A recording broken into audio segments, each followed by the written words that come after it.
Morning, Ian. Can you hear us? Yeah, I can. Okay, Morning. got you. Let's see, who else do I see? Sage, can you hear us all right? Yep, I can hear you. Good morning. Great, good morning. How are you doing? Doing well. How about you? Good. Good. We've got your PowerPoint on our end, but I figured you wanted to share your screen to Yeah, control yeah. yourself. Okay, Yeah, we will. Most likely, Adam Langford from Work Consulting will share his screen for it as well. If that's okay. Sounds like a plan. Awesome. All right, so we are waiting on Dan.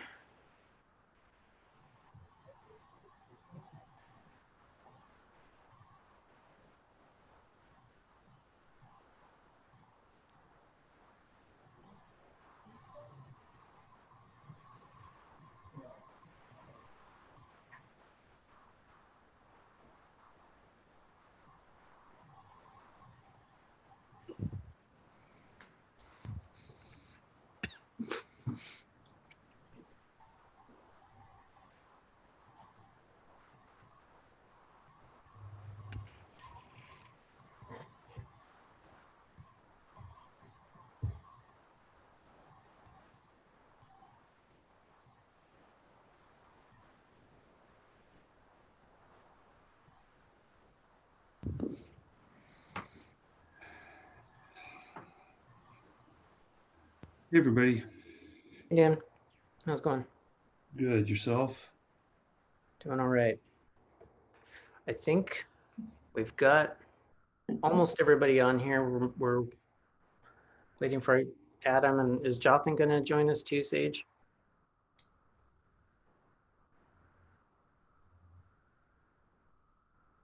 Well, Sage is on. That's the important part. Yeah, I'm muted right now, so. All right, couldn't find my mute button. He couldn't join us this morning, so it's just myself and the people from Work Consulting. Okay.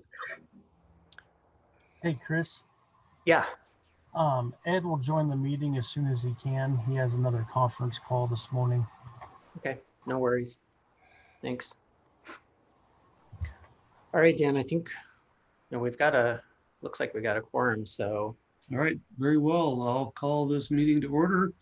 This is the Central Yavapai Metropolitan Planning Organization Technical Advisory Committee meeting on August 13th at 8 a.m. This meeting is also streamed for the public live on the CYMPO YouTube page. You can Google CYMPO YouTube page if you're looking for it.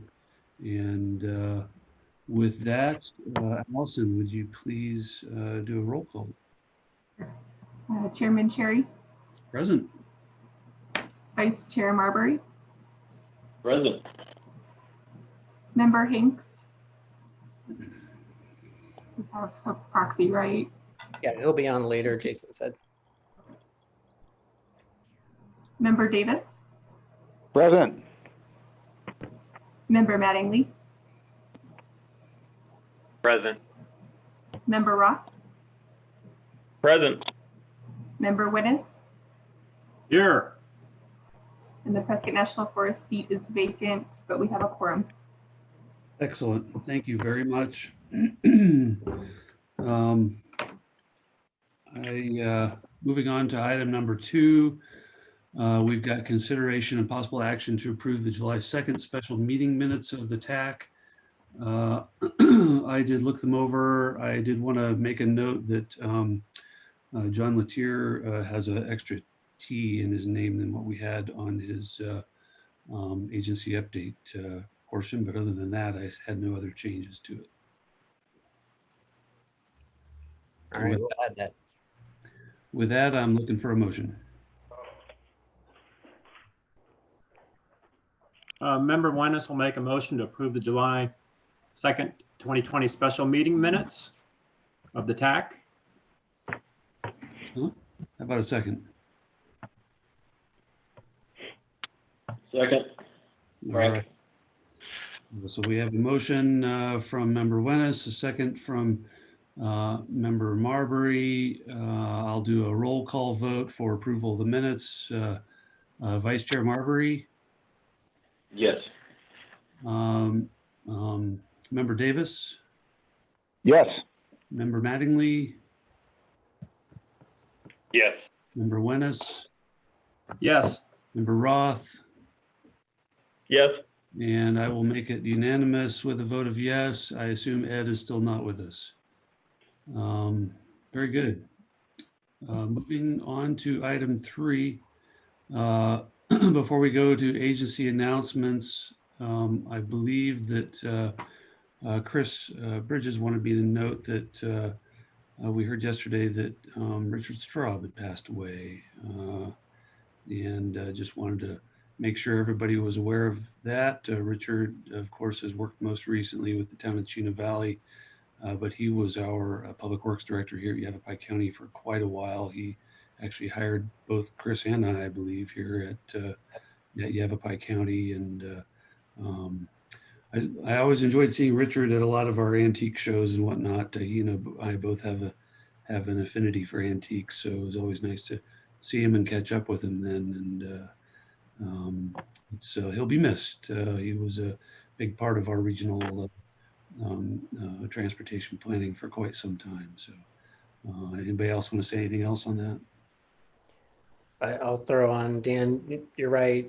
I wouldn't be doing transportation planning had Richard not called me when I was over at Development Services in the planning department and said, hey, what do you think about being a transportation planner for Yavapai County? And I was like, I have no idea what that means, Richard.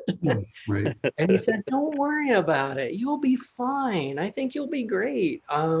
So I will never, ever, ever forget that phone call. Getting it and from Peggy and saying, hey, do you have a moment for Mr. Straub? I'm like, why? No idea. It just came out of the blue. But yeah, he definitely got my start going in transportation, and I'd say it's worked out, and I'll forever be grateful to him for that. Just been nothing but kind to me as long as I've ever known him. So he will be missed. Absolutely. Anything further on that? I just want to say too, he was the first one I worked with here at Chino. He was kind of my mentor and guidance when I first started here, and probably wouldn't still be here without some of his advice and wisdom that he passed along. And just Dan, if you hear of anything about services, could you send me a personal email on that and just let me know, keep me in the loop if you hear anything? Yeah, and Chris actually heard through JD Greenberg, so I imagine there will be something in the newspaper here sooner rather than later, if I had to guess. But Chris and I will try to keep an eye open for these things. So. Chris, did you by chance let Peggy know? I assume you did. I did not yet, but I will give her. I did let Phil know. Phil Okay. Butler, so I'll let Peggy know. all right, thank you. Anything further? All right, if not, we'll move into agency announcements and updates. Chris, do you have anything you would like to say before that we go around the table? Just to give everybody a quick update on the phasing plan for the transit that we're putting together for Prescott Council and Prescott Valley Council. The target is to have that phasing plan done very quickly here by the end of August. The schedule right now that has been set up with Prescott and Prescott Valley is we'll be presenting that phasing plan with the revised costs to City Prescott Council on September 8th, and then Prescott Valley Council at their work session on the 17th. And then the following week on the 22nd is the City Prescott voting session, and the 24th is the Town of Prescott Valley voting session. So hopefully this will answer all the questions from council. It does not approve a transit system, but it does give them the opportunity to say, yes, let's continue moving on, looking at a joint power organization, looking at direct recipient status and doing that additional planning and moving forward. And if one or both do say, yes, let's move forward, we will have to put together a intergovernmental agreement with NAPTA, the Flagstaff Transit Agency, otherwise known as Mountain Line. They have agreed on a staff level to apply for the CARES Act funds on our behalf. They just need to see something from the councils that votes that say, yeah, we're moving forward and we want to continue this process. And so once we have that, we'd be looking at an October NAPTA board date where they would officially say, yes, we're willing to help you. They have a process in place. So all that's still sort of up in the air, but once we get the final document, I'd be happy to share it with any of you who want it. Definitely Norm and Ian. You'll get it as soon as it's done, and make sure that we get it to your councils through the appropriate channels. Consultants moving really fast on this. In fact, we're kind of like skipping, even though we're going to draft a white paper and send it to you and have you review it. It's every Tuesday we meet and we are literally drafting it together to try to save as much time as possible. So that was the big update right there. And I guess one other quick note, this is sort of a nice community thing to give a shout out to Ron and Sherry Romley from Yavapai Regional Transit. Daniel and I were in a collective impact meeting that's put on by US Vets, and transportation is a portion of it. And it's economics and trying to help solve homelessness and things like that through the Quad City area, access to medical and things like that. And through that meeting, I had mentioned CARES Act funding, and the Yavapai County school superintendent is doing meal delivery, and they're using school buses to do that. And the CARES Act funds that went to the 5311 service providers like Cottonwood Transit and Yavapai Regional Transit, they're eligible to use their vehicles and drivers to do these meal deliveries, where before it would normally be prohibited. So Ron and Sherry stepped up, and they're partnering with the schools and with an organization called Manzanita Outreach, which is primarily based out of the Verde, as I understand it. And they are willing to use a vehicle of theirs and a driver and a volunteer to help assist with meal delivery to families who need it through the school system. So just big thank you to Ron and Sherry for stepping up on that. We don't know yet how frequent that's going to be, but the federal government did give an extension of that ability through, I believe, next July. So hopefully this will do some good in the community, and it sounds like they'll primarily be serving mostly the Chino Valley area, but they may go a little outside of that. But again, just really good community aspect and helping out. So thank you, YRT and Ron and Sherry. Very good. Thanks for the updates, Chris. I appreciate that. Frank, you want to give any agency updates? Yes, excitedly, I can actually talk about upcoming road work for a change. Seems council has found tighten the purse strings on the budget and found some money for road work, and also believe some of the CARES Act money, instead of we've already got some of the stuff we've done for COVID covered in the budget, so we're doing some road work as well. So it should start.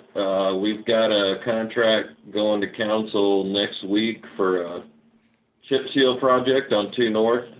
It'll be east of Highway 89, going through the neighborhoods there as you get away from Safeway. We're going to wait and do an overlay project or reconstruct, depending on how the pavement design comes out in front of Safeway. But that's, since traffic control would be an issue, a lot of that's going to depend on the progress of the Road 1 North signal. We want to give people an alternate route to make those left turns onto the highway. So that'll probably occur after the 1 North signal project.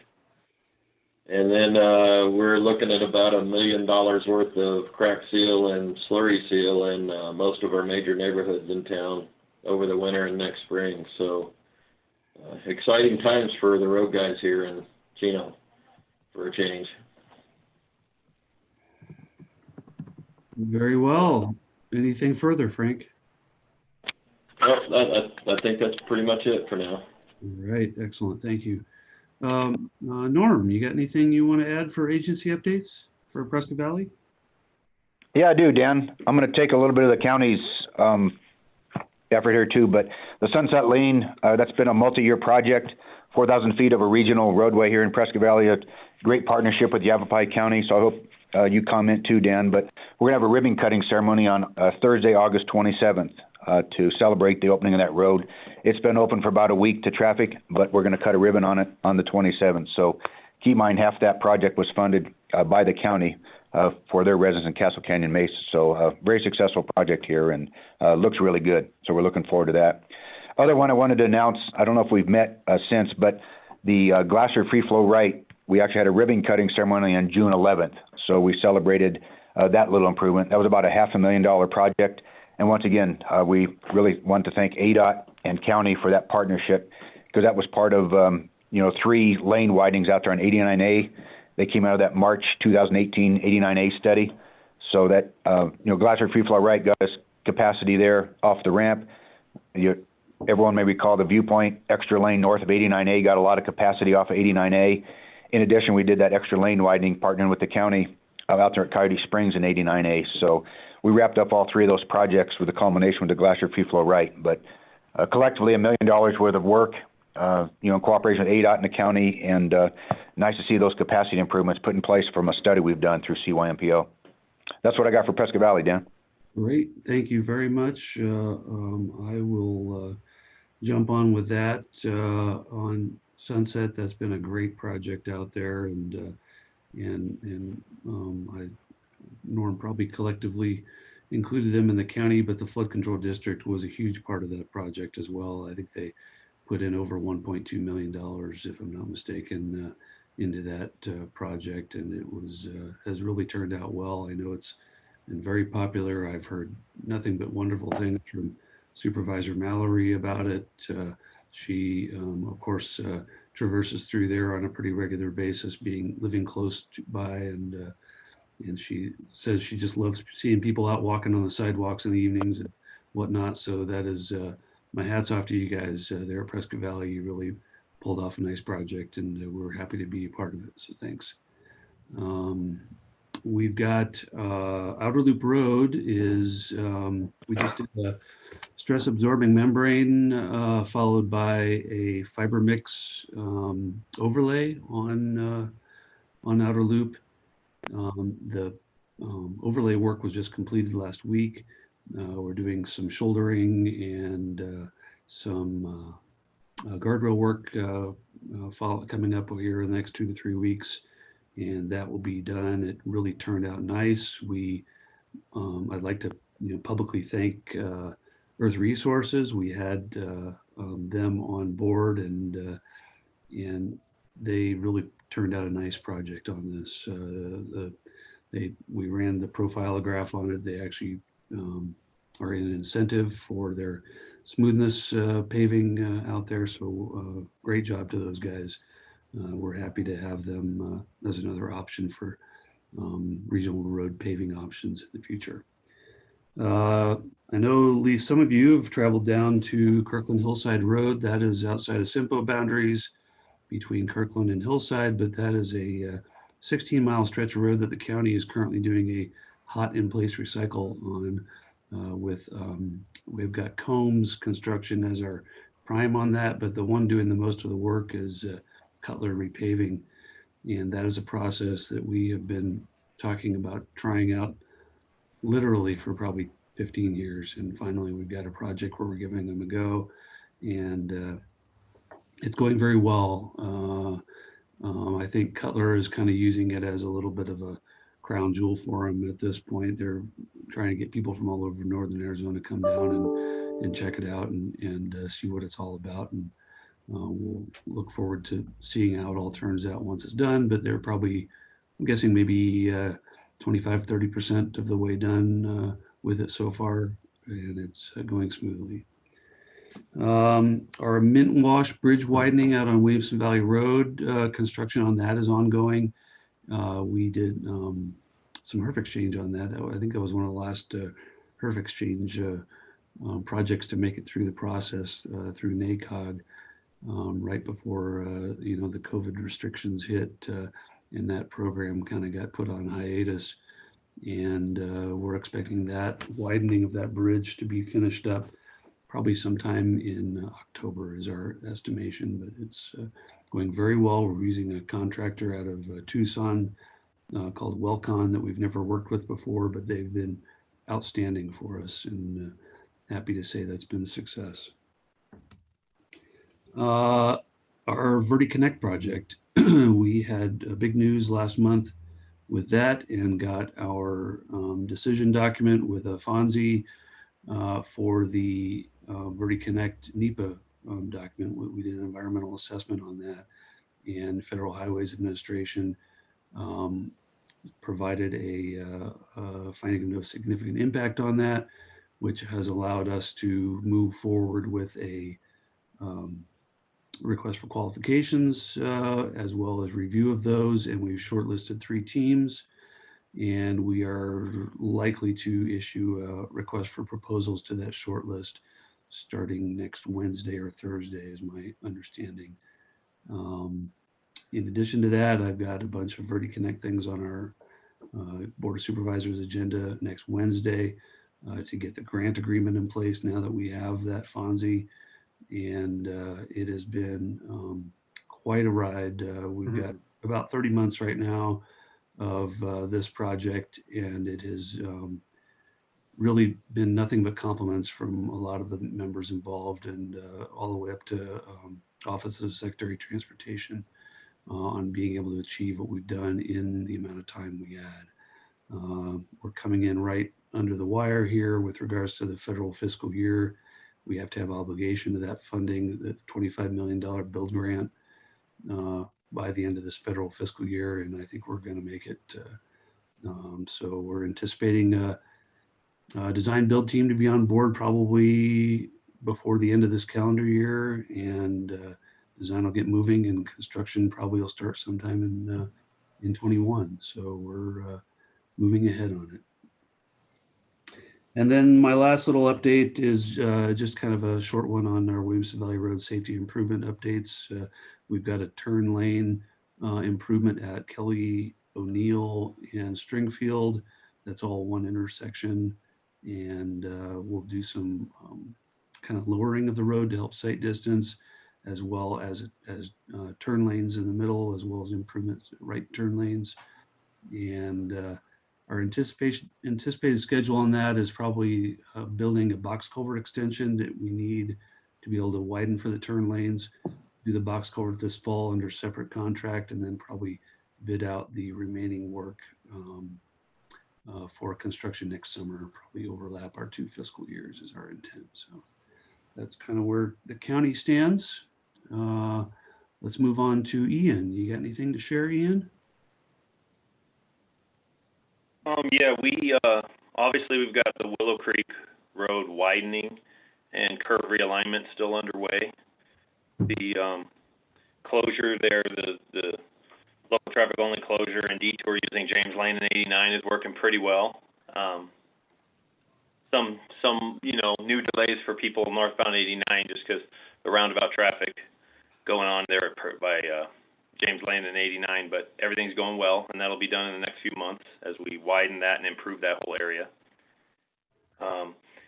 Over at 89 and the Phippen roundabout, the city has had a right turn slip lane for northbound to eastbound closed, in anticipation that someday we'll widen Phippen to 4 lanes. Well, we've looked at that, and with traffic now reduced because people are staying on 89 to 89A, we're going to reopen that slip lane, or open that slip lane. And then we're also going to add, have some striping done on Phippen Trail and Larry Caldwell to complete all that striping with bike lanes, stop bars, and a permanent installation of a 4-way stop over there. So that'll be good. The Corsair extension and roundabout is ongoing. Be going over the next few months still. And then we've got 6th Street and West Gurley. We have a big chip seal project going right now. So 6th Street and West Gurley all the way up to Thumb Butte will be restriped. As the coat of oil, I think, is done, we're letting that sit for about a week, and then we'll be doing all our striping and layouts and stuff. And that's about it. We've got a couple developments that are going, as you know, Dan. We've got the Commerce extension stuff came in, civil plans and TIA came in for the extension of Commerce north of Pioneer Parkway. And so you guys are looking at that with us, and we'll get that back to the developer of Deepwell. And then Stringfield Ranch, there's been, some development stuff going on with that, but that's obviously a coordination thing with the county as well. Probably signal modifications and intersection stuff on those. Undoubtedly. That's all I had. I don't think I've seen the one for Commerce yet, but maybe you send it over to Chris Steele here or Joe in the office, but we'll keep our eyes open for it if we haven't seen it already. So yeah, I just sent that to Roger and Chris, so okay. You'll see that, I'm sure, shortly. Sounds good. Thank you, Ian. Andy, you got anything from ADOT Northwest District? Oh, a few things here. Yes, thank you, Mr. Chair. The 69 from Main Street in Dewey Humboldt to Prescott Lakes Parkway spot repair project is complete. So that's all opened up. Truewood, Enterprise of Truewood, the median installation is mostly complete. I think the last thing we have is some punch list items on that and final striping to finish up. The 89 from Walden Boulevard down in Wilhoit up to Ponderosa Park Road, the hot applied chip seal, that job is complete. And then our maintenance crews finished up a mulch and chip seal from Hell Canyon to Ash Fork. So that job is complete as well.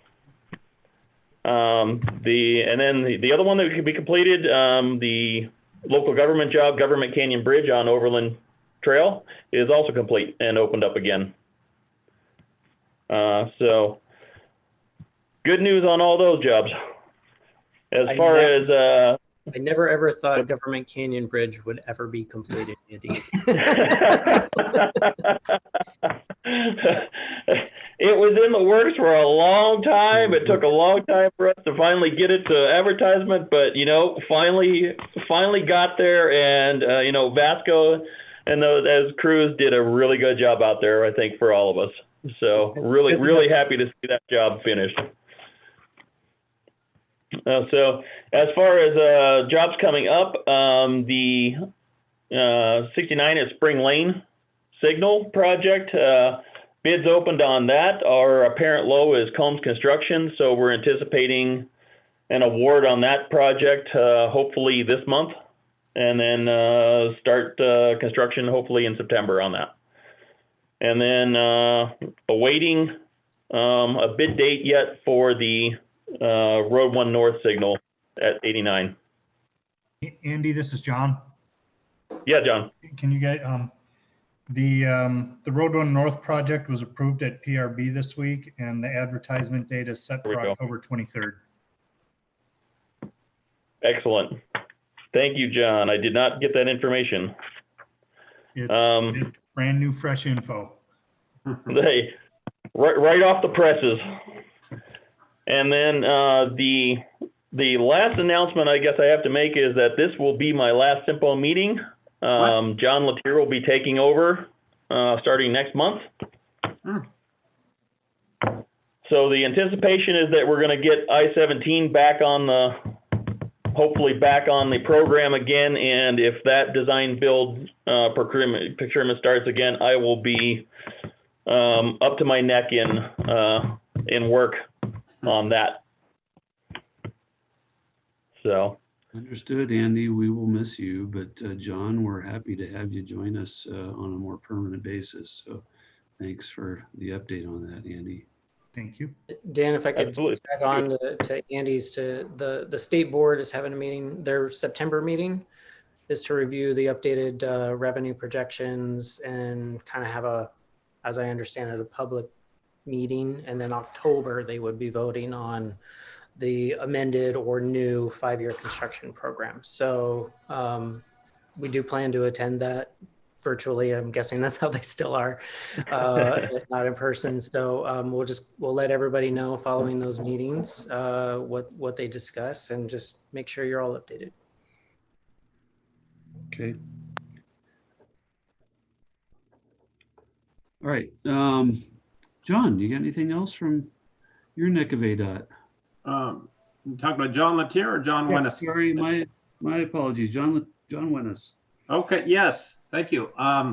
First, again, Mr. Chair, congratulations on the Verde Connect project. I think I've said it before, but that was a big effort, and to get all the work done within that time frame is really impressive. So congratulations to you guys on getting that FONSI and moving forward into your next phase. Excellent job. Thanks, John. Sure. It's really, it's taken some years off my life, I think. Yes. You guys have set the bar high, and that's quite an experience. So good job. Corridor, on my end, we've got some corridor profile studies. ADOT's corridor planning group has got an RFP out for updates of 21 corridor studies. I believe I sent that email out to Chris Bridges yesterday. In a nutshell, they're going to be beginning later this year. They're going to be starting.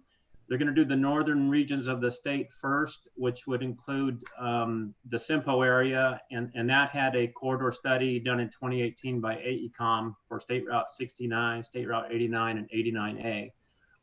When I have a little bit more solid information on some dates and specifics, we'll get back to you later this year with some scheduling and some details.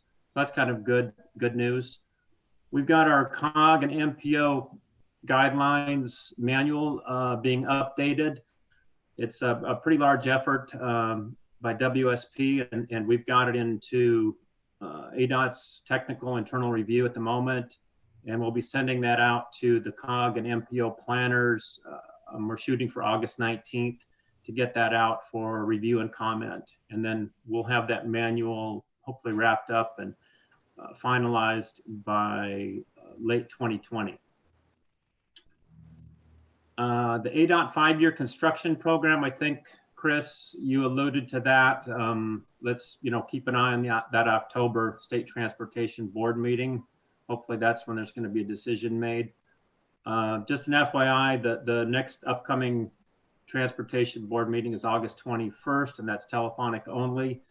The September and October meetings on the website, they didn't specify if it's going to be telephonic, but I can't imagine it's going to switch to in-person by then. ADOT's planning to programming, our P2P process is moving along. We've got our requests into the districts for their ranking of their top 5 modernization projects per district. We'll be moving in September to ask the districts to rank their pavement and bridge projects. We will not be updating any rankings for expansion projects this year. Let's see, CYMPO's TIP formal amendment, that was a big effort, and we all worked on that in July. That was approved by Federal Highways August 3rd. Nice to have that one done. And we also had a work program amendment approved August 3rd by Federal Highways. That was a little lesser effort, but it was nice to get that done. And NACOG has hired a new planner that you may or may not work with the NACOG planner that often. I'm sure they'll be making an announcement soon, but that planner, I believe, has started this week, possibly early next week. So that new planner took Jason James' spot, and Jason James, if you remember, he came to ADOT, and he's a regional planner now, so he's working with us in MPD. Yeah, John, I did find out yesterday from NACOG staff that she starts Monday, and she will be based in Flagstaff. Her name is Mandia, and her last name's escaping me, but I was part of the interview process with NACOG. They invited me. Oh. I think you're all gonna like her. She was pretty impressive in her interview. So good. Just a tag on. Good to hear. Thank you. NACOG's also got a regional traffic count project coming up that they're going to be getting proposals for in September.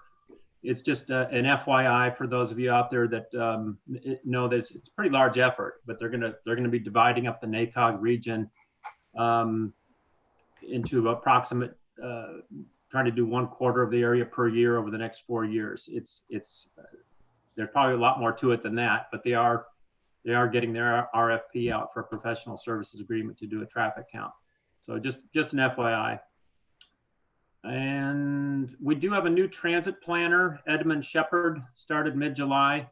He's kind of behind the scenes. He's more of a technical person. You'll still coordinate with your transit planner that you have been, but just an FYI on his name. And he's going to be, he'll have a little more interaction with the agencies in the future. So just an FYI. And I think, Mr. Chair, that's probably all. Oh, one last thing is I did get an email, I believe yesterday, on Arizona Conference on Roads and Streets. It indicated a September 22nd through 25th conference. And they also talked about virtual trainings. They're taking place today from 1 to 2 p.m. and then also on August 21st. I've saved that email if anybody wants me to forward it to them, if they're interested. That's all I saw, is I just had an email on it, and I believe I might have forwarded that to Chris, but if not, I can certainly do that. And Mr. Chair, I think that's all I've got for this morning. Great, thanks, John. Yeah, I saw the Roads and Streets. I think we got a survey asking, our thoughts on virtual conference, and I think we provided some feedback on that from our office, but it's kind of it's kind of all up in the air right now, I think. So. Right. John Latier, do you want to tag on to anything that Andy and John Wennis have said? No, I think they've got it covered pretty well. Thanks, and we look forward to including you in the future TAC Thank meetings. you. It'd be nice. Oh, yes, Mr. Chair. Yes. John Wennis, just real quick, just wanted to thank Andy Roth for his service on the TAC, and it's been really great working with them. And I understand he'll be busy with the I-17 project, and I hope that goes well. And then welcome to John Latier. I've worked with John over the phone for the last few years on various projects, and I think you're all going to enjoy working with John. He's very thorough and knowledgeable, and I think he's going to be a good addition to the TAC. Thank you. Agreed. And Andy, go knock it out of the park on I-17. You know how bad we all want that. So. Well, we're hoping to get that back on the program. So yeah, I will do the best I can on that job, and been a long time waiting for that too. So. Understood. Definitely. Looking forward to it. Jason, I don't know, have you had Ed join you yet? Do you want to give updates for Dewey Humboldt? Yeah, it's still he's on his phone call. The only thing that we really have going on is our Hill Street improvement project. We're still hoping to have a approved set of plans by the end of this month, beginning of September. That's about the only thing we really have going on. All right. Have I forgotten anybody? I think so. I don't think so either. All right. Very good. I appreciate all the feedback on that. Let me get my agenda back up here. So that concludes item 3 on the agenda. We'll move on to item 4, which is a presentation of AZ GeoChange request tool and statewide traffic count project. And I understand we have Sage here with us. Sage, do you want to take it from there and introduce yourself and the team? Yeah, that sounds great. Adam, could you go ahead and share your screen if possible? Yes, I can. And can you guys hear me? Yeah. Yes. Oh, great. Awesome. Cool. Well, thank you so much for having us today. We're really excited to give this virtual presentation. My name is Sage Donaldson. I'm from ADOT Planning. With me today, I have Jotham Samuelson, Adam Langford, and Brittany Hambrick from Works Consulting. You can go to the next slide, Adam. Sorry. So today we're going to talk about the status of the funk class rebalancing that happened last year, as well as go through a demo and tutorial of the change request tool going forward for funk class changes. We're also going to talk about the other half of the tool being validating road ownership information, and then briefly touch on certified public miles. And lastly, we're going to give an introduction and quick discussion on the statewide traffic count data collection program that we're taking on this year. So with that, Adam, I'll pass it to you. All right, great, thanks. As many of you may recollect, ADOT's been working on a project that took actually several years. We assessed all the roads throughout Arizona and proposed changes to the functional classification network.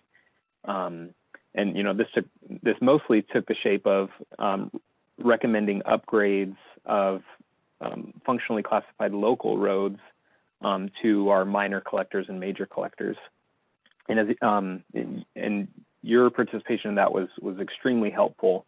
After we assessed the roads and made our recommended changes, we sent those recommended changes throughout the state to all our local partners and got your feedback. And we received over 3,000 comments from most agencies throughout the state, and it was a huge help to in this rebalancing effort.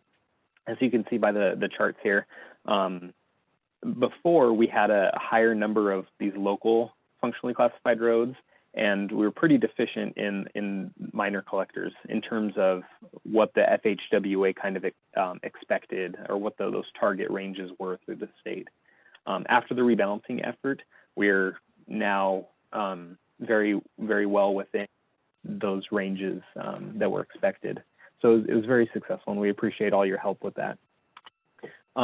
If you want to see what the functional classification network now looks like, and be able to see what those changes were that took place again, it's available on the ADOT website here. You can see the link under the planning, transportation analysis, data analytics. There's a link to this online map, so you can see those functional classification changes. And so they were officially approved by FHWA, and so they are now in effect. We also wanted to introduce to you the process that you can use now to request a change in the functional classification of a road. And in ADOT's effort to go paperless and also to streamline the process, they've created this online application that you can use to go and request a change. And we'll go ahead and make a demo, do a demo real quick of that tool. The first thing I want to say about it is on the AZGO website, and you will need to register for an account here, and we provided a link to that. So if you can follow this link here to the We Love Your Input app.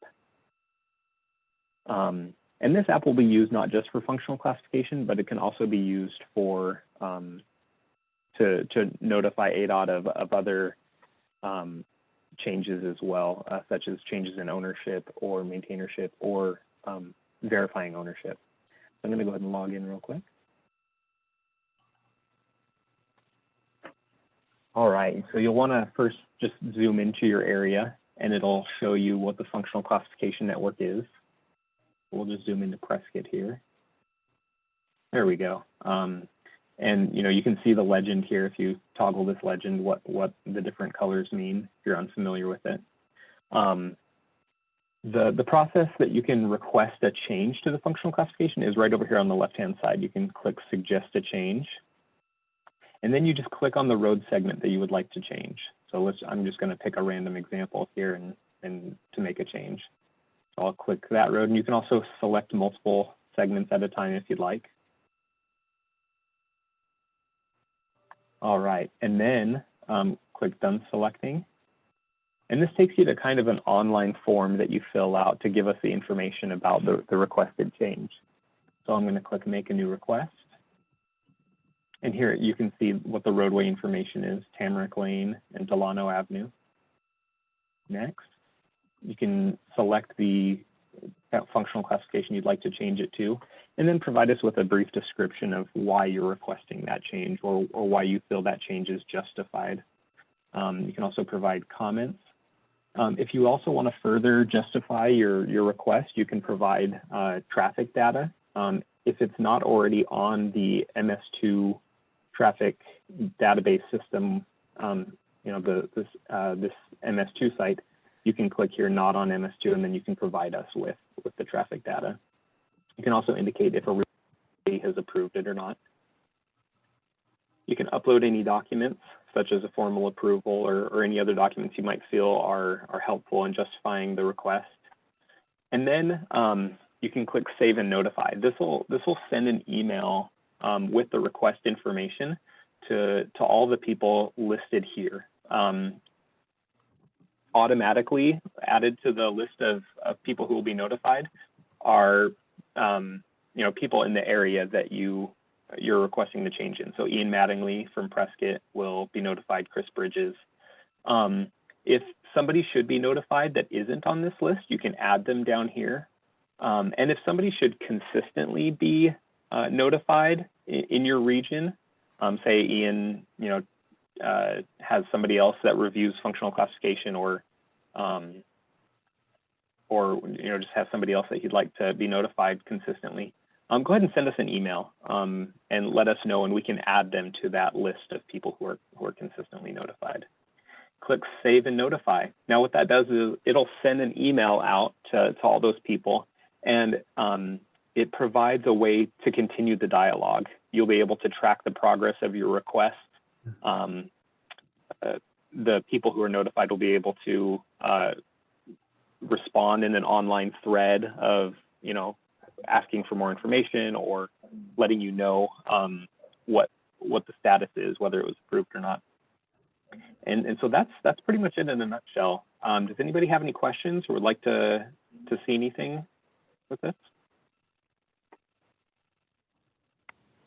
Mr. Chairman, this is Norm Davis, Town of Prescott Valley. I guess Adam, if you're on the line, I guess my simplest question is, how does this functional classification affect us local public agencies? What's it pertain or advantage to us? Yeah, well, certain projects, if it's requested for federal funding, if there's any kind of federal funding associated with it, the functional classification will help justify that that request for federal aid. That's one way that I know it helps with. Jocelyn, did you have anything, or Sage, do you have anything else that you might want to add to that? I think I'll just say, that these implications, it's, probably better directed to, the ADOT regional planner or even Chris Bridges, but I think there's a lot of little specifics there. Most of the regions that we've talked to, the different agencies that we've talked to, the attitude has been, well, it doesn't hurt to have the functional classification upgraded in the sense that there's increased potential for funding. I think that the total pot of funding available doesn't change, but there's potentially those additional roads would be eligible for that. The other implication, however, though, Norm, is there actually, when a road is not functionally classified and then it becomes functionally classified, there is suddenly a data collection burden that is important. That's your pavement preservation and your traffic counting and things like that. So I don't want to suggest that there's no implications at all. Yeah, I can, if I may, I can tag onto that a little bit on our personal experience with it in our VertiConnect project. We are proposing to connect to a roadway as part of our VertiConnect project in the Verde Valley with a kind of an offshoot from the main roadway. That's to Middle Verde Road, and Middle Verde Road has long since been identified as a certain classification through through this process, but also in planning documents that go back 30 years. And it helped to bolster our kind of our plans in order to make a connection to a major collector, I believe, is what it's classified as. And, you know, I think that helps, you know, during the NEPA process, there was a lot of complaints like, why are you connecting to this road? It's going to have adverse effects on us. And it has been pointed out that, you know, this is a major collector. This is something that has its own traffic interchange on I-17. Federal Highways paid very close attention to that when it came to moving that project forward and making justifications to kind of overcome some of the opposition to the project. So. Great. Are there any other questions about the tool or anything that we can further clarify? All right. Well, I appreciate. Oh, sorry. Go ahead. Yeah, sorry. If not, we'll go ahead and I'll turn the time back over to Sage for the next part of the presentation. Great. Yeah, absolutely. Adam, I don't see your screen. I don't know if anyone else sees Adam's screen, and this is just me. But I'll go ahead and continue on regardless. So this next part that we're going to go into is the validation of road ownership as well as certified public mileage. So certified public mileage is the sum of all public roads in the state that importantly are passable by a standard passenger car. That's your Toyota Corolla, and you know, kind of regular car, not truck or anything, not restricted by any gates or barriers, and are completely publicly accessible and can include BIA lands. There can be exceptions to certified public mileage to where it includes private roadways and such, but this is the kind of basic outline of what CPM is. Just to note, we do have a story map up on the data analytics page that Adam talked about earlier that really details certified public mileage and everything that we're about to talk about here as well as we move on. Importantly, ADOT has to report ownership and maintainership as part of the HBMS report. And this goes into the Arnold network, which has unified the GIS to include local roads and also some, privately owned roads. And it's leading to a pretty large increase in the state certified public miles. So this resulted in roads that were not previously geographically referenced being included in the state's total certified public mileage. So as part of this next half of the tool that Adam briefly talked about or pointed out in the functional class demo is the ownership and maintainership validation tool, which also allows you to see the agency breakdown of certified public mileage. So seeing Yavapai breakdown of public mileage and also broken down by functional class. Adam or Jothan, do you have anything to add? Yeah. Yeah, I guess the only thing that I'd really add to that is that, you know, ADOT, and we're well aware that ADOT's records for who owns which road are, are either incomplete or in some instances wrong, and that, you know, assumptions are kind of made in terms of who owns which road, especially when it comes to these functionally classified local roads that were added to this Arnold network. So that's really what we're trying to figure out here is all these, you know, local roads, these roads that technically are considered in part of CPM, you know, that we had to make some assumptions about who owns them. It gives you the opportunity to help us clarify who the actual owner is. And so this tool that I demonstrated earlier, and we'll go back to here in a second, it gives you the opportunity to kind of verify, as Sage said, you know, verify what the CPM is in your agency, as well as update ADOT's database of roadway ownership. So let me slide, and we'll just go back to the demo real quick, and I'll go through that.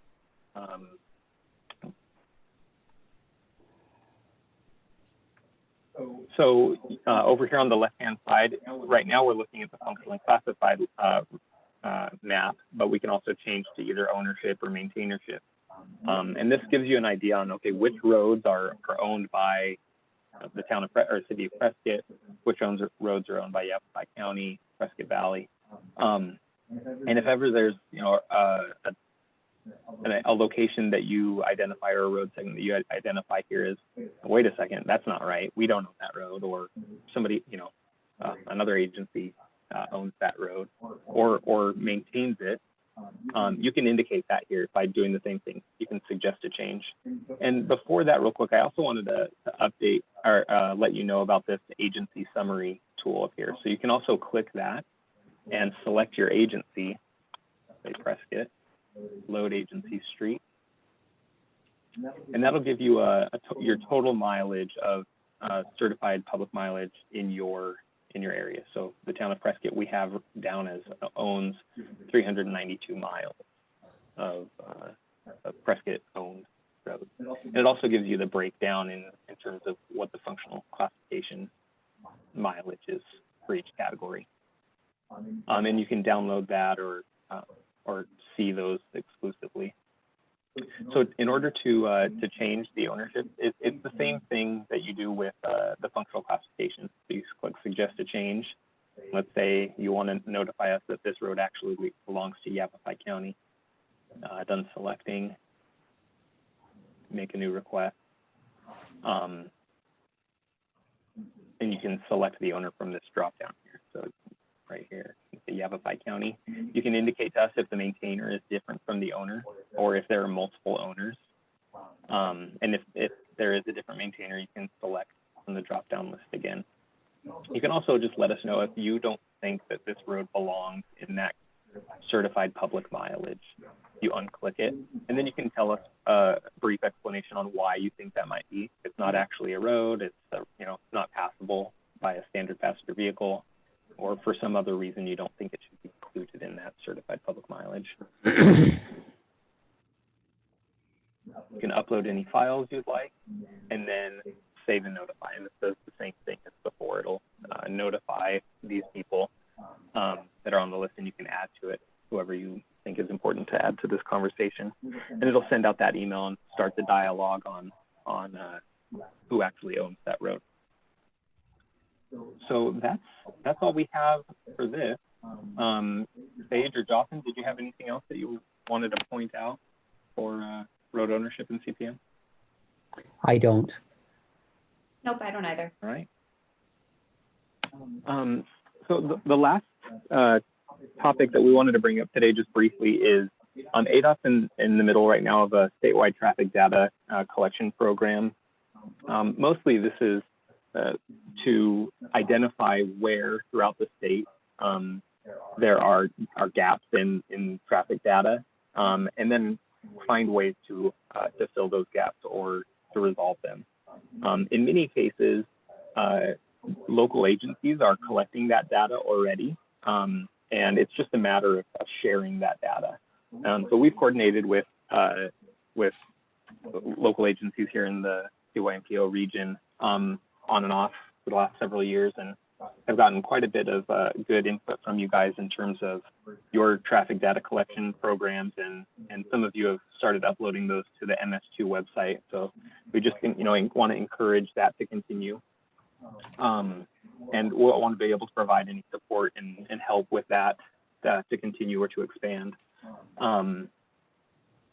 We also know that recently, because of the functional classification changes that we talked about earlier, this actually did increase the number of roads that are required to have traffic data on them. So the chart on the left here, you'll see there's the this is before the sunk class rebalancing, the number of miles in blue for the percentage of roads that have traffic counts versus in gray that don't have traffic counts.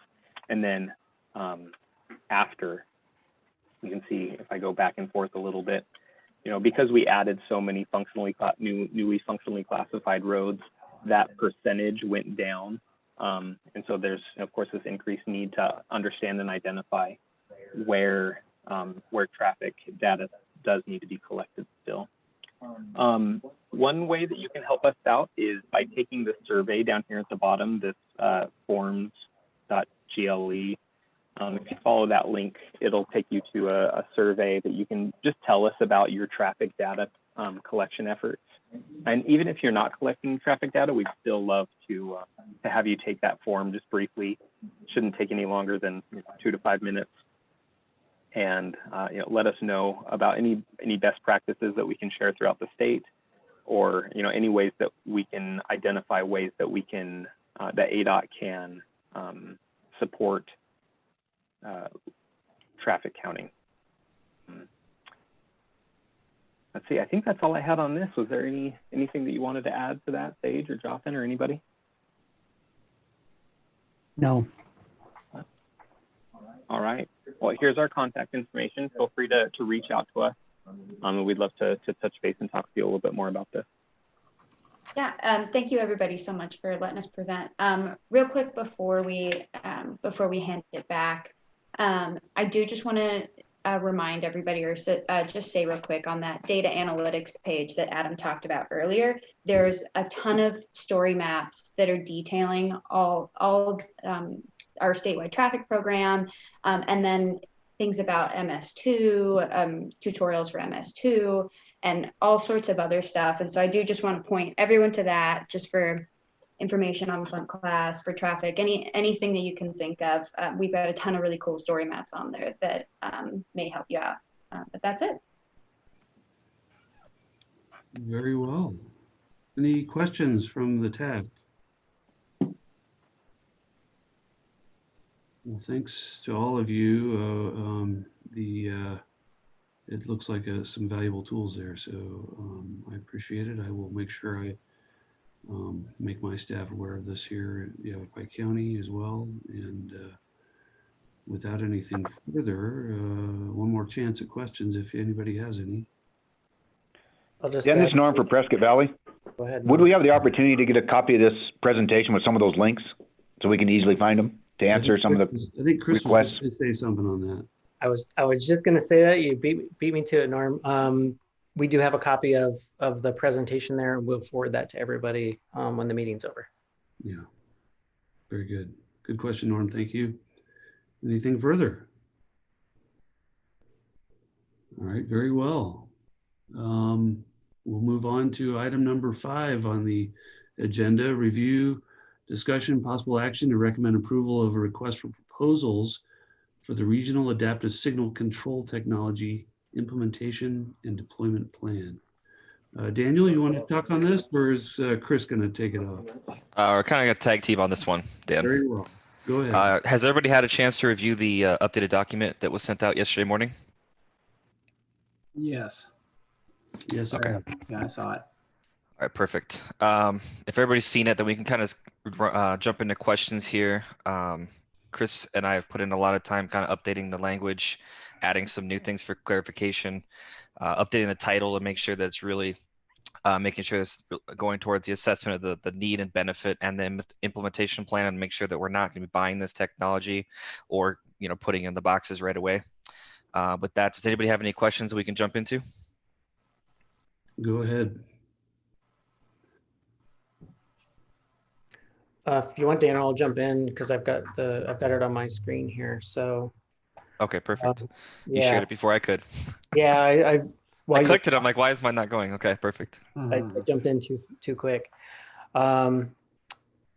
We've had quite a few meetings with consultants, with other agencies, reviewed a pile of documentation from McDOT, and trying to stitch this together. The project that we were kind of going off of as the model was the Bell Road project, which has been going for many, many years. There were multiple phases. It was broken into different parts. So trying to just get a copy to see like an RFP for the planning stuff was difficult. So we really have been learning through this process up until basically yesterday when we put together the latest version, and took in all the comments from TAC members as well.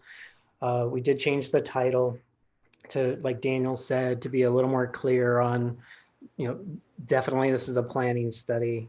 We're not trying to hire a vendor to come in and start installing things. There's things we need to figure out before we get to that point. So hopefully this title makes a little more sense in that direction. We did clarify a due date of September 18th. That was the 10th. There was a different date there than what was in the schedule, so we've cleared that up. And then adding some things here to just make sure that it's not referencing only adaptive signals, right? That it's other potential improvements. What we've learned through this process is that a corridor, depending upon the different intersection, may or may not need adaptive technology. It could just be signal timing adjustments, or there could be it doesn't need anything. So we've tried to make that a little more all-inclusive and referencing more about alternative improvements that could happen outside of just the adaptive technology. Because we may have things out there that are operating just fine and there's not a lot you can do, so there wouldn't be much of a need or a benefit. And that's where we've really tried to focus on, is identifying each of those locations. Is there a need? What would the benefit be? And what is that need, and how do we address it? So a lot of this up at the beginning part is just clarifying the language, and then we get down into the scope for the tasks. And this has changed a little bit because we kept getting questions that were geared towards hiring a vendor. And we realized the way that we had the original draft that we sent out to you a week plus ago was that it started off with much more of a technology driven and questions, and these are the things we have in place and what we want you to tell us. So we've turned it around and reordered them. The tasks are very similar. They're just presented in a way that is more planning based up front, so that we understand that we are asking for a response that is geared much more towards the planning, telling us how to organize, what do we need, what's it going to cost, and things like that, and then identifying the technical stuff on the back end. So we bumped up the part about innovation. Like, we could have left something out in this scope. None of us here locally are experts in adaptive or technologies and the planning for them.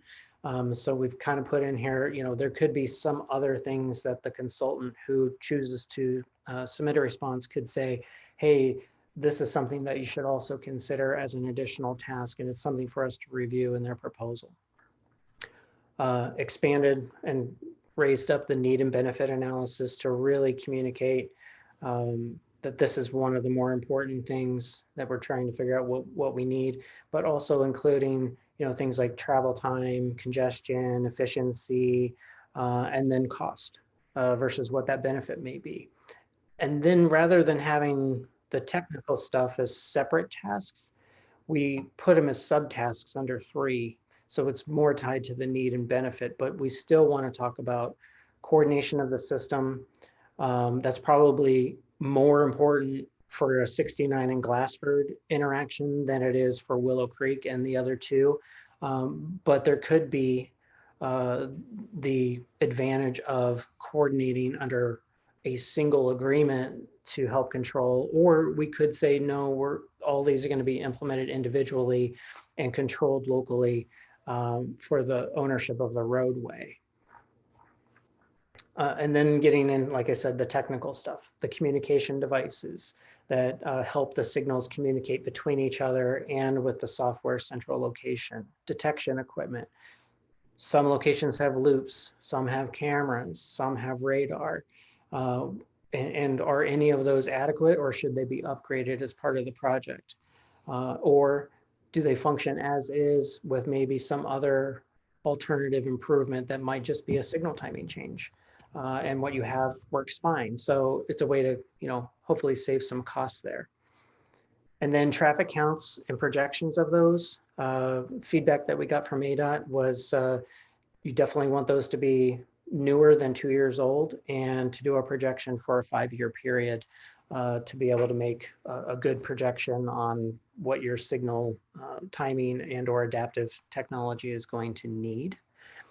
And then we included a travel time and delay factor so that we have something to measure against. One of the big things, obviously, on a statewide and federal level is performance measures. And this is a way for us to say, this is where we're at today.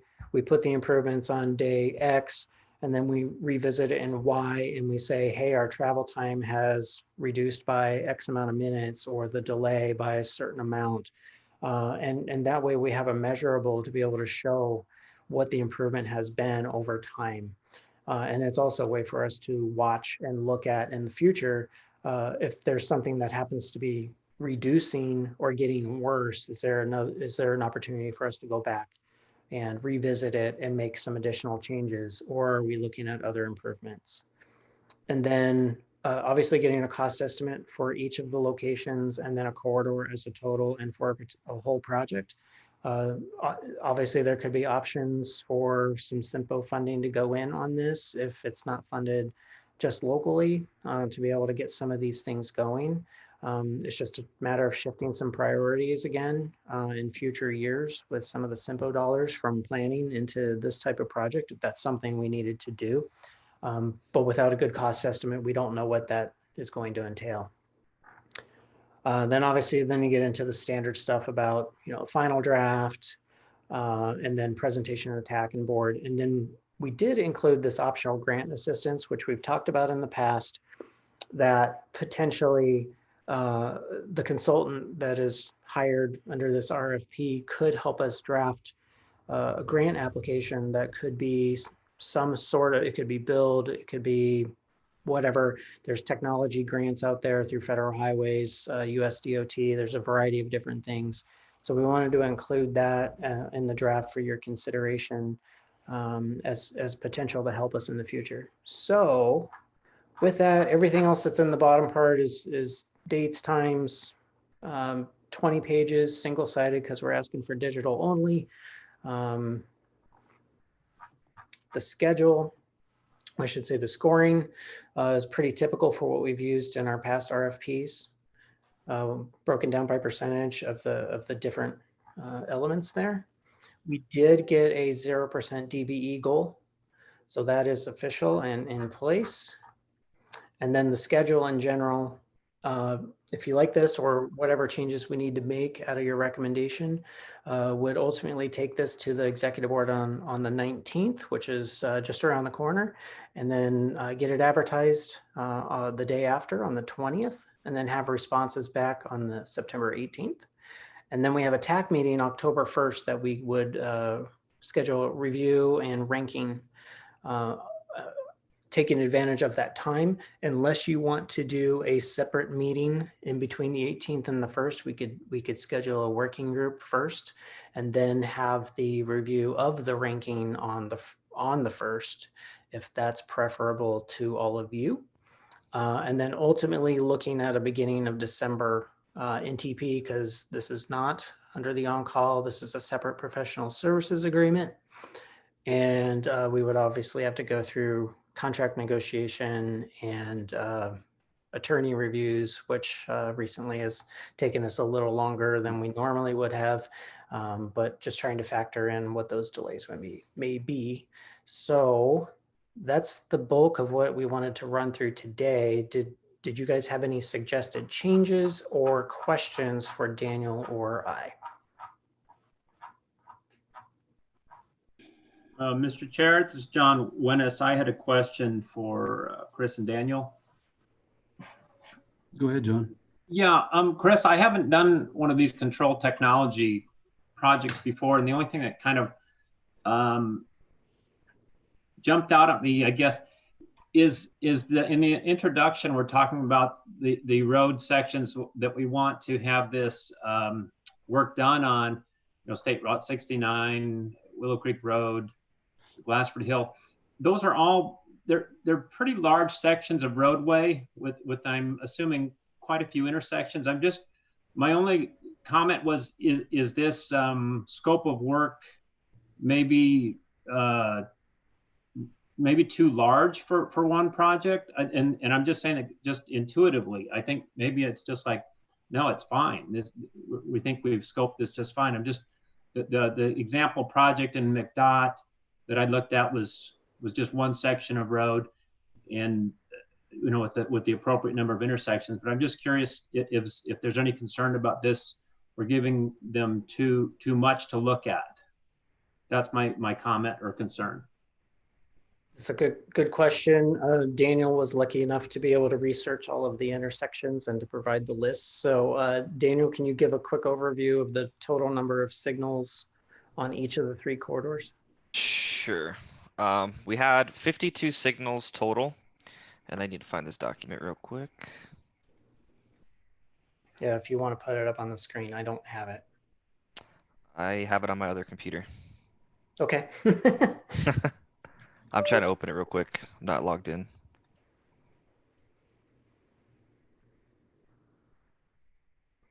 While Daniel's pulling that up, John. Any other questions? Yeah, in the meantime, hang on a second. Yeah, I'll just kind of go on the comparison for the Bell Road project.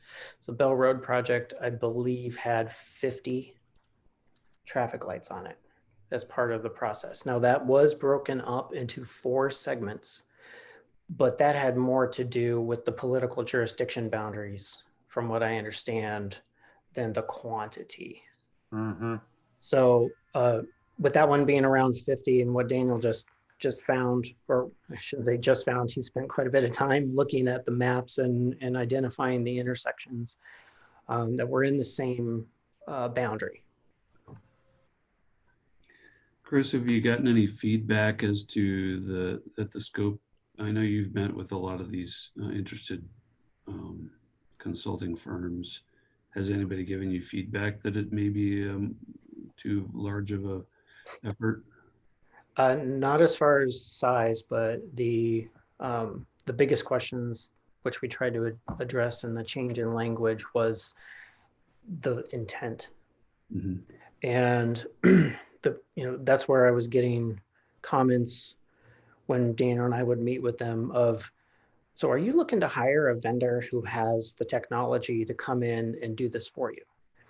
And looking back in the Bell Road documentation, the document that we were using as a kind of the basis, rereading it, was definitely geared towards bringing a vendor in to say, this is what our software can do, and this is what you need in each of these locations, with the intent to install it.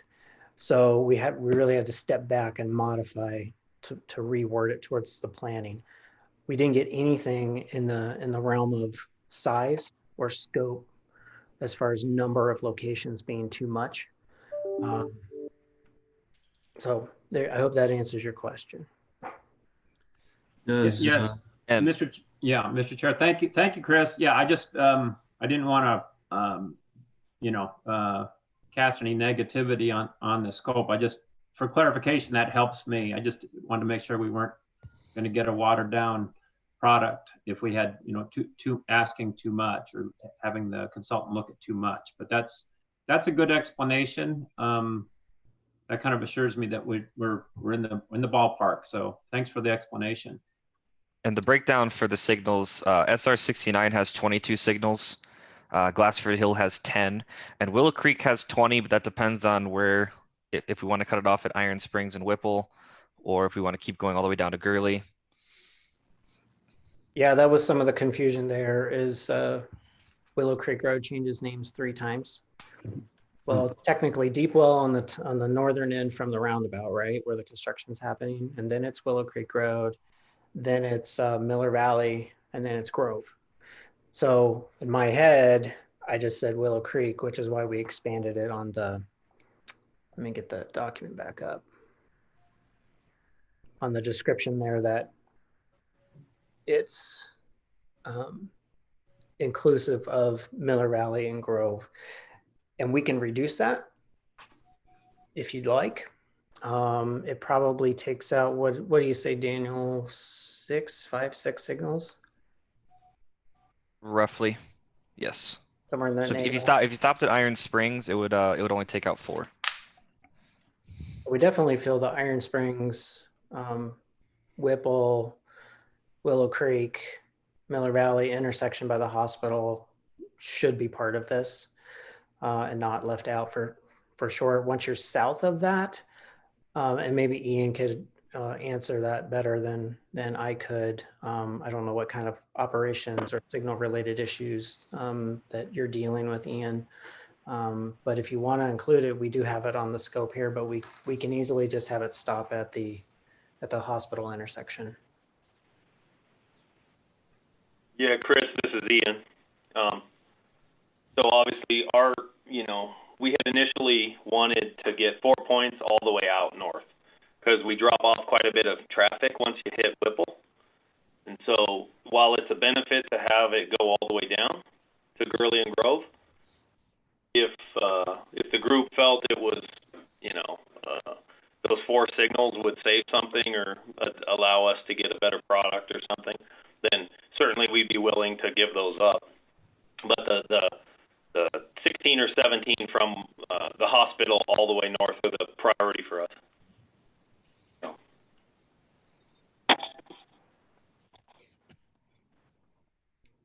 I guess I would say I don't care either way. If Ian's okay with the hospital north and that's the focus, that sounds fine to me. We just wanted to make sure we didn't leave something out unintentionally. Any other thoughts? I can go either way, honestly. It's not, I mean, we're talking 4 signals out of 52, so it's not a huge change, but there may be, something gained in more focusing the project a little bit more. So, Chris, this is John.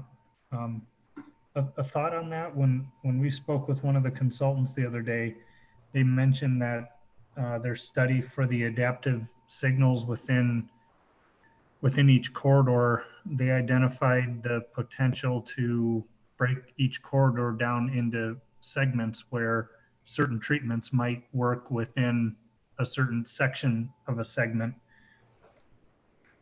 So I'm wondering if they were to leave in that segment to Gurley and Grove, they might be able to find a certain treatment within that area that might be a little different than the rest of Willow Creek. It might not hurt to leave it in there to see what they say. Okay. well, I'd say without any significant objections, I'd say we leave it in. Okay. We may get some feedback from consultants on it, so we'll keep it in mind if we do. And I do have a couple other questions, if I may. Yeah, go ahead. For Chris, when you referenced that Bell Road project and the vendor, was that vendor, you mentioned the software application was part of that project for the vendor to also operate the software, or is this something that they would turn over to the local agency and then the local agency is responsible for operating? Because it seems like that system kind of takes an amount of continual observation and operation maintenance. Yeah, that's a really good question, John. So as I understand it, there's an option to do it either way. Now, all the jurisdictions that participated in the Bell Road project, there was an existing traffic operations center that obviously we do not have. We all independently take care of our own signals and signal timings. And that's obviously up for debate. We could ultimately, when there's an RFP for actual service, you could ask that.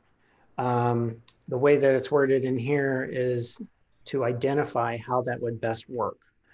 Does that software get housed in one location that we all use jointly and essentially have a traffic operations center? Or do we want to keep that separate and that each agency that owns that right of way and or maintains a signal, in the case of like Dan for the Pioneer Parkway intersection is county owned, but there's an agreement for the city to maintain it, that those could then be held independently. And we talked about training opportunities for identifying what that would take for the local staff to be able to be brought up to speed, to be able to operate that internally. So it's open at this point. And hopefully this plan would then identify and lay that out. And we all agree, hey, no, we want to do it ourselves and we want to train our own people, or no, we would rather issue an RFP and hire a vendor to operate it for us. And so I would say the answer to that question has not yet been determined, and that the hope would be through this process to reach a conclusion of what that would be. I guess a question for you, John, is for the ADOT signals, it sounded like the long-term intention was to have all of the district signals when they were connected somehow to tie into the traffic operations center for ADOT. Is that accurate? That's something I think maybe I should try to get some clarification on, because when we reviewed this with, well, a couple of things. When you just described that study, hopefully the study will identify those things. Should that be clarified here in the scope for the RFP? And then to answer that question, I'm not exactly sure where they're going with our local traffic wanting to tie in our 69 system to the traffic operations center. I'm sure at some point they may, but the way that Bob asked the question of me, it kind of sounded like he didn't really anticipate on having ADOT try to operate this adaptive system. We do have some technology that allows our traffic signal supervisor to adjust signals remotely, and the signals, we're working on that communication in between the signals and for that remote maintenance. But I'm not sure if they were anticipating operating an adaptive technology. I can clarify that with Bob and get back to you. Okay. I hope that answered your question. Yeah, no, it did. I'm trying to find on the screen here while you were talking the part about training. We had something in there, and it's perhaps I inadvertently left it off, but we did have a portion in here in the original draft about identifying training opportunities should that occur, and we can put that back in here. I think it might fall under perhaps the coordination, or it could be a separate task, but we'd be happy to add that. Okay. It might be something just to help the consultants know the approach that they need to take, rather than assuming, oh, hey, we're going to provide this technology. Here you go, agency, knock yourselves out, kind of thing. Yeah, what I've got up on the screen right now is the sentence, the determination of location and operations. We'll just add we'll add some phrasing in here, including ability of local agencies and training requirements. Okay. And we can put that in this part, and I think that should probably cover it. Okay, and maybe while we're here, if you scroll down to task 3.4. Yeah. I was just going to offer a thought for the committee members. The discussion on the traffic counts and projections, when we talked about wanting to make sure we had current counts and reasonable projections for I think we put a 5-year horizon on there. One item just for everybody to be aware of, if the consultant were to get involved in doing some current traffic counts, right now we're not really seeing normal traffic just due to our conditions and schools not fully operating and stuff like that. So I don't know if we necessarily need to address that here in the RFP, but it may come out when they do the traffic analysis. We're going to get some kind of potentially skewed data if it's very recent, and they'll probably have to try to make some type of assumption for variations in the way we're seeing traffic operations right now. Yeah, I would agree, John. Any further thoughts or comments from the TAC? I do, Dan, whenever I get in line here. Norm with Prescott Valley. John, are you finished with your thoughts? Yes, thanks. Go ahead, Norm. Yeah, we got a few. Chris, I've likewise talked with probably 4 consultants, met with them, via conference call and gave them some good insight on Glassford Hill specific to the study. I really like what you and Dan did with the revised scope. I think it's right on target. That I like the fact it's a plan. Keep the vendors away. Let's talk about planning and scoping. I think that's really where the scope ought to go. I too share the same comment about the budget and I'm glad you reduced it to a scoping document. My comment, I think the consultants are pretty good looking at our public website to see that we've got 266,000, I understand, for budget. Has the consultants give any indication, is that about the neighborhood, as we talked about with the Bell Road study with 52 signals? Can you answer that specifically? Yeah, we're in the neighborhood. I think Bell Road was actually about 250. For the 52 signals, so we're right where we need to be. I'd say, well done with what you've done, Chris. And Daniel? Well, it actually started in around 07, 08, and it took about 10 to 11 years. Well, we don't want to take that long, but there was a lot of political and intergovernmental issues that they had to overcome that we're not necessarily having to that scale. But I think we're in the right realm that we would then get out of this document once we determine, is it centralized or is it independent, and determining, that's what I was getting ready to type in here, was the technical abilities of each local agency, and then what that phasing of it would be. Like, let's say, you, Norm, you said, you know what, I really want to look at Pickett, Long Look, and Glassford, and we want to implement something at this intersection right now. That's doable for you to be able to do on a very small scale. In general, the feedback has been around $50,000 per signal to make it adaptive. That could be a little bit more, or it could be a little bit less, and it really depends on the technology that's in each of those cabinets. And this is where, the improvements on 69 could be significantly cheaper, because the signal crews, from the presentations I've seen, have spent the last 3 to 4 years incrementally upgrading each of those locations. They've got, radar detection now. They've got line of sight communications, and where they don't have that, they have radio communications. So they're very much in a position where it could be really cheap, that there's just a little bit of more technology that needs to go in, and then the planning from the actual timing adaptive to be programmed. Where, there's probably, Ian would probably agree that, some of the signals on Willow Creek have been out there for a long time, and they might need a lot more technology or upgrades to bring them up to an adaptive, if that's what they are determined to need. But if they get picked that it's just a signal timing, you might not have to invest that level of technology in your cabinet. You might be able to use what you have today. So long story short there, we're in the ballpark, Norm, I feel, for this type of study and the scope that we've got. And I feel pretty comfortable with it. I agree, Chris. Well done. I really like the revised scope from what I've talked with, 4 or 5 different consultants. I got a couple more questions just to the scope, Chris. Yeah. Specifically, TAS 3.4 traffic counts.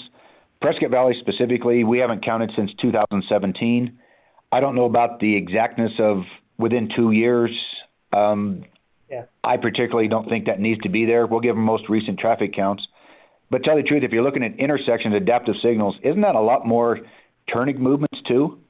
You might want to leave it open-ended enough from talk to those consultants. They may want to do their own traffic counts, for turning movements. All we have is a simple ADT. I mean, I hate to limit it that they say your data's no good. I said, well, guys, put a simple regression number on it. But then again, you got COVID in school, as John Latier pointed out. It just seemed a little too specific for 2 years old. We'll give them what we got, and it's just ADT. But if they look at travel time delays and times a day, we just do the bare bones, most cost effective. You put it out there for 3 days. If they're looking at travel time delays, they may want to look at the commuter hours and things like that. And that's up to them. I don't have any expertise there. Okay. Yeah, that comment came from Bob. So I don't know, John, if you want to time in there. I know the ADOT counts are going to be within 2 years, so we could easily change that to the most current traffic count data available. Does that make sense? Yeah. If you get into a really detailed traffic count system, we could be pricing ourselves out of an RFP. Yeah. Well, I would agree, because if you look at intersections, they look at turning movements and side friction from different times of day. Yeah, that's really getting involved. So I think, yeah, just giving ADTs, they're going to say, yeah, you've either got capacity or where your, congested times are. I think we can just take that part out and just put the most current traffic count data available. And then we don't have listed here the turning movement analysis. Should that be listed specific in your guys' opinion? Hey, Dan, this is Ian. Could I make a comment? Yeah, go ahead, Ian. Yes. Yeah, when I was talking to one of the consultants in an interview, they were mentioning that they have access to the street light data. So I'm thinking that some of these consultants probably already have in-house ability to use some of the newer technologies on data collection and things that they probably will use to, make these, to do their model runs and whatever they're going to do to evaluate the system and see what's needed. I don't know how that impacts whether or not there's something in here about them using their data, but certainly I wouldn't want to preclude them from doing that. That's just a comment. I mean, I heard that from several because they probably have existing contracts that they can use to get data that's really good. You know what I mean? So I don't know. Our data is like 16, so has information. I wonder if you could leave that text in there and just modify it a little bit to, have them determine what they think would serve their purpose the best. I kind of like that. So you could say current traffic data is required, effective signal timings, including volumes and turning movements, and just say the consultant will identify the data most appropriate to utilize for the analysis, something like that.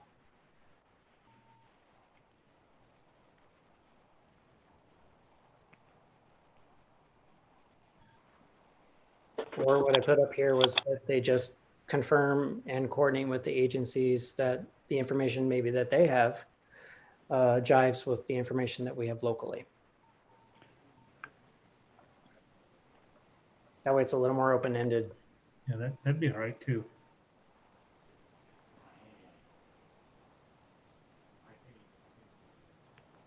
I think that kind of covers it.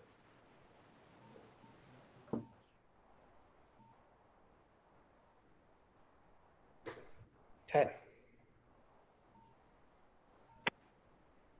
Any other questions or I do, Dan, if I could. Go ahead, Norm. Chris, it's always important to me to have, the public input for this. I didn't see anywhere in the task that we could have, talking with some of the consultants, they suggested, yes, we could do a web page, keep the data, some checkpoints. They even use the term dashboard of, some data of where that study's at. But I didn't see anything that they, could maintain a web page or something. Not a lot of effort towards the public input, but at least allow the ability for, with technology today, a Facebook page, whatever that media is. I'd like to see it in there, tell you the truth. That public could comment on a study throughout. We'll probably have, 9 months or a year to do this. I think it'd be important that people could comment on the progress. You're muted, Chris. Sorry. I think, we could have a project status webpage going. But the reality is the majority of this is so highly technical that most of us don't know what the hell's going to be said. So I'm not sure how we would expect the public to know what it is that's happening or the information that's being talked about. But if we can get something to your point, Norm, that we have something that, hey, here's the project and we have something that's in much more of a layman's term of this is what's going on and this is the intent, and then give them the ability to be able to submit a comment in writing or email or whatever that may be. I think that's good, but I'm not sure we're going to get a lot more than probably just the complaints of why don't you make it so that we can drive 45. You know, that was a ton of comments we got on the 2045 plan. Just make it so I drive 45 and the lights are green, and it doesn't work that way. So I mean, we can usually have something there, but that's why we didn't have it in this draft, was just because I thought it was so technical that most people aren't going to grasp it. We're a public body, Chris. I think they need to say that. So they do it 10 times over and tell their friends, you know, we want to drive faster. Okay, you got to comment. It was Wade. I think they need to have that opportunity to just state that as part of the process. We're a public agency. I like to always make sure we involve the public, but not to the technical degree. They look at the data, but that's my comment. Have some public input.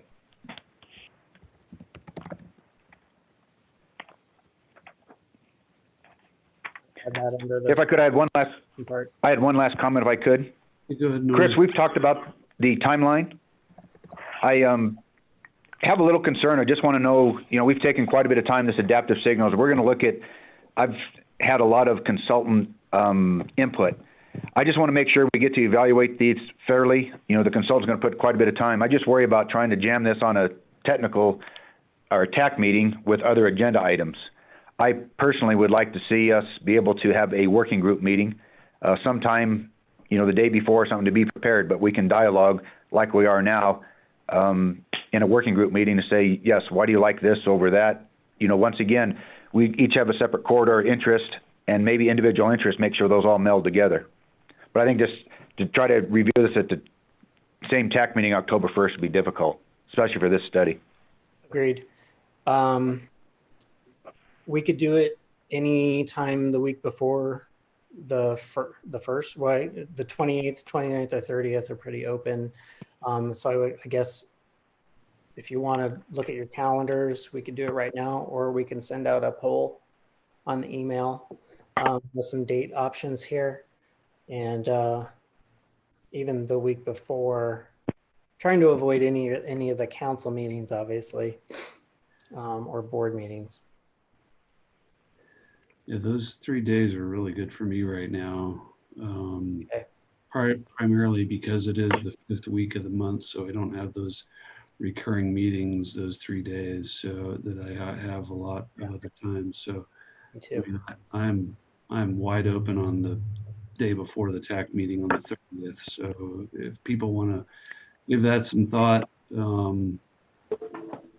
you want to do a doodle poll or something like that, Chris, I'm open to whatever. But okay. I agree with Norm that I don't want to have I don't want to hold up the TAC meeting with, you know, kind of working group type of discussion like we have done in the past for other proposals and submittals. So. Okay. So in the meantime, everybody look at their calendars, 28th, 29th, or 30th. 30th looks good for us too, but we'll send out an email after the meeting asking for feedback on times there, and we can do it this way as well. It's worked out pretty well in the past. Yeah. I like the 30th, and likewise, I typically have, you know, recurring meetings in the mornings, but afternoons are good.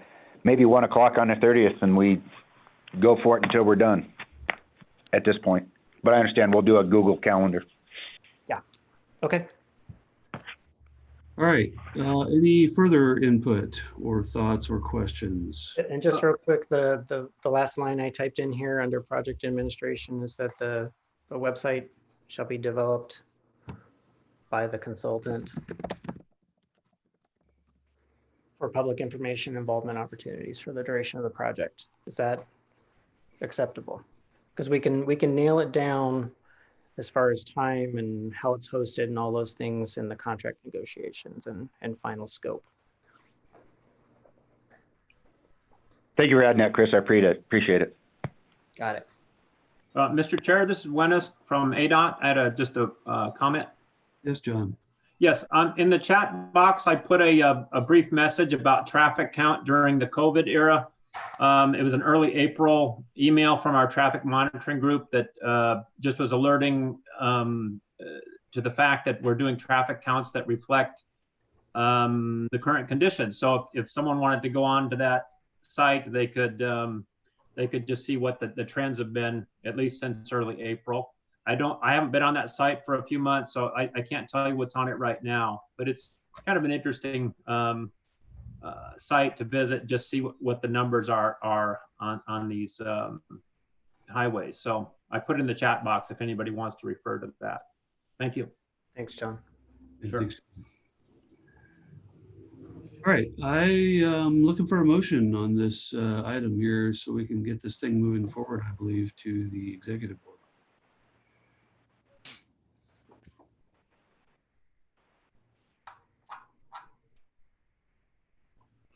Unless people feel it needs more working.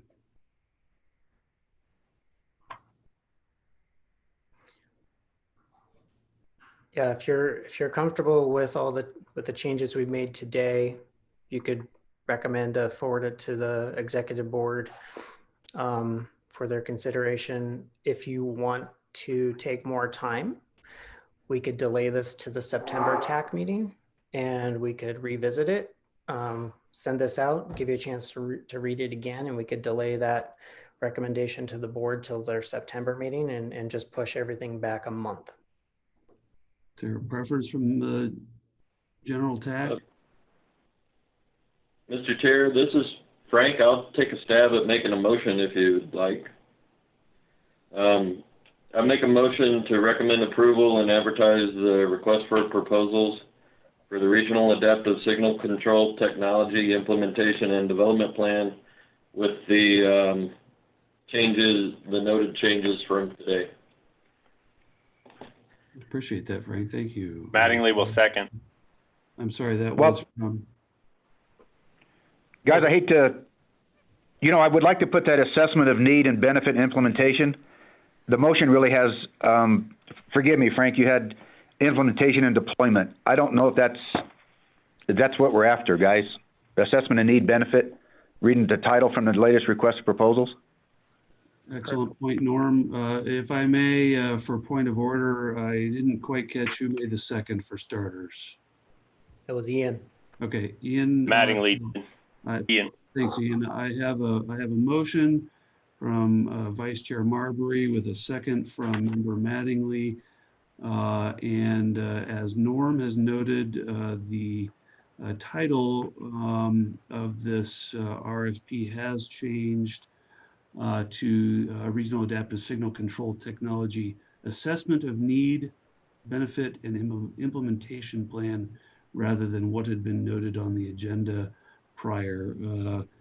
For clarification, Frank, do you update your motion with the change in title?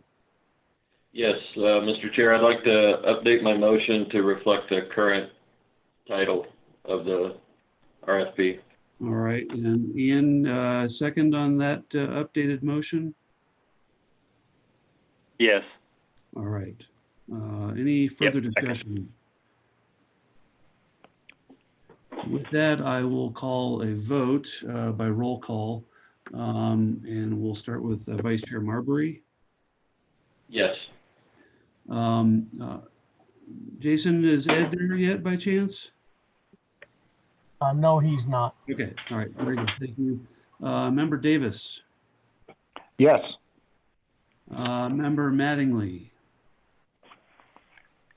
Yes. Member Wennis? Yes. Member Roth? Yes. And Chair also votes yes to make it unanimous. I appreciate everybody's input, feedback on this, great discussion. And with that, I'm going to move on to item number 6. Review, discussion, and possible action to recommend approval of RFQ for 8989A eastbound on-ramp alternative selection report. Chris and/or Daniel, would you like to give a little overview of this? Sure. This scope will be a little bit shorter. See if my screen is shared. Oh, it keeps going as Chris's. Trying it, but it's not letting me. Yeah, I don't know. I keep trying to share, then it just goes to you. Okay, I'll stop sharing. You share. Let's see if it actually works. I don't know what's. There we go. It is. Okay. So this is the 89A, 89 interchange eastbound on ramp. We're planning to issue this on August 20th. This will be going out through the CYMPO on-call, which will make the process much shorter. Looking for quotes back on September 10th. Everybody's had a chance to review the scope, much shorter than the adaptive signal. Any questions on the scope? Not for me. Any other members have questions on this scope? We do have a quick question, Dan, for everybody. Since we had originally drafted this to be due on the 10th, just how the other one had the date of the 10th, would you want to make those dates the same, the 18th, and then review both of these at that meeting potentially on the 30th? Yes, that would be wise. And our date for review on this was incorrect anyway. It was set for September 24th. We do not have a meeting. Yes, I think that's a good idea. I think we should update that to the 18th of September. And then if you'd like to put tentative on there of the 30th for review of submittals and selection, I don't object to that. Maybe you put selection formally on the 1st of October as well, since we have a regularly scheduled TAC meeting that day. Yeah. Mr. Chairman, could I comment? This is Norm. Yes, Norm. I don't know what your guys' schedule's like, but we're going to get maybe as many as a dozen submittals for each one of these. I like to spend at least an hour with each consultant. You know, they put a lot of time into it and give everyone a fair shake. I'm really looking at why are we loading up so much? Could we put this off 30 days? Would anybody have any objection to that? Just to give it a different timeline, said, yeah, we worked on the adaptive signal, seemed to be a higher priority. Put this one off 30 days and give us work out. You know, we've got other, I just hate to think that, you know, obviously my Prescott Valley duties are going to take precedence. I just like to think it might be loading it up too much. I am open. Is there any real need to get this out? I think I can work with that and push it into October, November. I have no objection to that. And you know, kicking the can never hurts a little bit. So there's Chris and Daniel, is there a need for this RFQ to be hurried up in any way, shape, or form from a funding standpoint? No. All right. Well, I think that's a great idea. So if we want to dial in some dates in October, November timeframe, as opposed to what we've just discussed, I think that's a very reasonable request from Norm. Thank you, Dan. Chris, what do we have planned for the October 1st meeting other than award and adaptive signals? Is there much on that agenda? That's primarily it right now. Any problem with the November agenda being similar type thing, day before a time, go over, give the consultants, you know, a good look, and then really become prepared to the November, whatever, TAC meeting? That, yes, that's going to be the order of business for the TAC meeting, and then put it on the executive board? Yeah, we could do October or November, it doesn't matter. Whatever you guys want to do. I was hoping, because we made you guys work through the entire summer, that we could give November and December off for the TAC and the board, to actually maybe have some time off. But if you want to push it to November, we can easily do that. And to be quite honest with you, that dual on-ramp thing could wait to January if you wanted. The funding is FY21, so you know it is available now. And so if you want to do October, that's great. If you want to wait till November or January, that's fine too.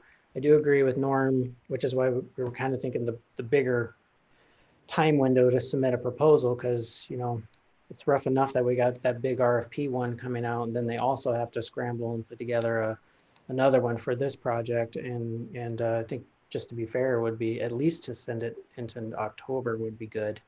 But we're open. It's not an emergency project by any stretch. Am I correct that our October will be a special meeting anyway, because our original calendar had stated no meeting for October, so that October 1st is a special meeting regardless. And a lot of these things were set up because of Rural Transportation Summit and Roads and Streets and APWA and all those things got canceled or moved. So yeah, correct. The October meetings would be considered special meetings. Any feedback from the TAC on that with regards to potentially pushing it 1 month or a few months? Mr. Chair, this is Frank. I just would hesitate to moving it towards January, just because around December, January, our local duties here get pretty hectic with employee evaluations and budget. So that'd be my only feedback. October looks good. Doing maybe a October 16th due date and review it somewhere around the 25th. Would be fine with me, but then that might push the executive board into November, so that would be where Chris would probably come in. But just want to put that input that sometimes first of the year gets busy for local folks. Yeah, good point. I'm sure I can carve out some time in November, you know, for even in October if we need to review things in October and then do, you know, a special or sorry, a exec meeting in November to award or to approve the selection. So yeah, I'm looking at the calendar right now. So November 5th would be the TAC meeting, and the 18th would be the board meeting. So to Frank's point, because it is the on-call and it is a 5-pager, if you know if we were to approve this at a meeting in October to advertise, to move forward with it with the scope, we could advertise it October 15th. We could have a pretty quick turnaround of a couple of weeks. Like it's 5 pages, it's a pretty straightforward project. There's not any major surprises that are going to happen on this thing. But the benefit of also pushing it out to October and potentially a November approval to sign the task order, which actually the task order doesn't have to go to the board. That's the tax decision. So once you make a selection, then we just issue the task order. So in theory, we could have everything geared towards tax selection on November 5th, and maybe we don't have a November board meeting. Because right now I don't anticipate anything needing to come to the board in November. But we could then get a notice to proceed the following week and get them going before the holidays, and avoiding the January issue like Frank pointed out. And I know you're getting into budgets and we're going to be drafting a new work program for a 2-year time frame. All of that stuff is going to be happening over the winter. So I guess the other benefit of pushing it out is if the quotes come back on the signal a little higher, this project will ultimately end up giving up some funding for that, if needed.